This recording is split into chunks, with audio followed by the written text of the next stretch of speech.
தமிழ்நாட்டில் உள்ள அமைச்சர்களில் பலர் கடுமையான ஊழல் பேர்வழிகள்.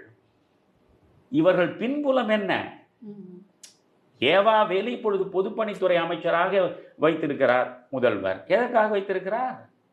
ஏவா வேலு தான் மிகப்பெரிய அளவுக்கு அதை கொள்ளையடித்து கொண்டு வந்து கொடுப்பார். யார் ஏவா வேலு?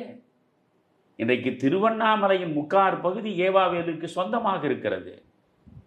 சொல்ல போனால் பல்லாயிரம் கோடி ரூபாய் இன்றைக்கு ஏவா வேலுவால் சூறையாடப்பட்டிருக்கிறது.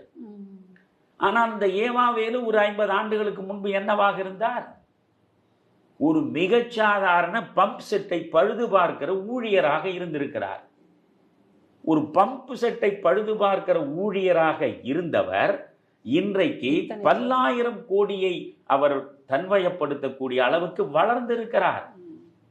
அவர் ஏற்கனவே அதிமுகவில் இருந்து சரித்திர சாதனை படைத்தவர். நீங்கள் நன்றாக ஒன்று பார்க்க வேண்டும். இந்த ஏவா வேலுவிலிருந்து செந்தில் பாலாஜி வரை நீங்கள் பார்த்தால் அதிமுகவில் இவர்கள் அனைவரும் ஜெயலலிதா அமைச்சரவையில் பயிற்சி எடுத்தவர்கள். அங்கே பயிற்சி எடுத்து எவ்வளவு கொள்ளையை எப்படி அடிக்கலாம், அடித்த கொள்ளையை எப்படி மேலிடத்திற்கு கொடுத்து மகிழ்ச்சியோடு அவர்களை இருக்க வைக்கலாம் என்பதையெல்லாம் தெளிவாக அங்கே தேர்ந்து படித்து பயிற்சி எடுத்து முனைவர் பட்டம் பெற்ற பின்பு அவர்கள் இங்கே வருகிறார்கள். இப்பொழுது ஸ்டாலின் பார்க்கிறார், புதிதாக இருக்கக்கூடியவர்களிடம் இவ்வளவு பெரிய பொறுப்புகளை எல்லாம் கொடுத்தால் அவர்களுக்கு பயிற்சி போதாது கொள்ளையடிப்பதில்.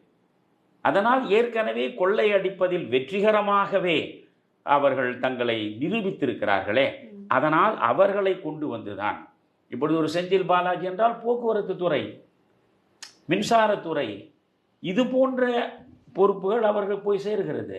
அதற்கு பிறகு இந்த ஆட்சியில் வந்து மின்சாரத்துறை, டாஸ்மாக் இரண்டும் அவரிடம்தான் ஒப்படைக்கப்பட்டது, செந்தில் பாலாஜியிடம். இப்போ ஏவா வேலு பொதுப்பணித்துறை அமைச்சராக இருக்கிறார். ஏற்கனவே பொதுப்பணித்துறையில் ஊழலின் உற்சவமாக